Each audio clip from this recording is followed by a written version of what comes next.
Pemirsa, jajaran Direktorat Reserse Cyber Polda Bali menangkap 12 tersangka dalam kasus tindak pidana registrasi kartu SIM ilegal dan penjualan kode OTP. Diduga kuat ratusan ribu nomor telepon seluler yang diaktifkan dengan cara mencuri data warga, diperjualbelikan dan disalahgunakan untuk kejahatan online.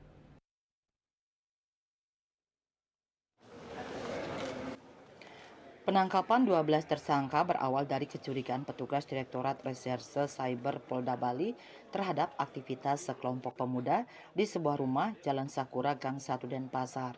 Setelah dilakukan penyelidikan, ditemukan modem dan laptop yang diduga digunakan untuk mendaftarkan atau meregistrasi kartu perdana menggunakan identitas orang lain secara ilegal. Setelah dilakukan pengembangan, aktivitas registrasi ilegal dan penjualan kode OTP ini juga dilakukan di lokasi berbeda, yakni di Jalan Gatot Subroto 1, Perumahan Taman Tegasari, Denpasar. Dir Cyber Polda Bali AKBP Ranefli Dian Chandra dalam keterangan persnya Rabu siang menjelaskan nomor yang telah diregistrasi dan kode OTP tersebut dijual melalui pasar gelap menggunakan 4 situs yang dikelola oleh otak komplotan sekaligus pemilik kegiatan ilegal tersebut berinisial DBS usia 21 tahun.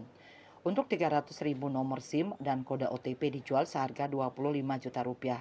Diduga kuat pembeli nomor SIM ilegal tersebut digunakan untuk tindak kriminal online yang lain. Diharapkan dengan pengungkapan ini, tindak kriminal online akan menurun. Dari pengungkapan ini kita harap tindak kriminal penipuan online bisa sedikit berkurang ya, bisa kita eliminasi ya.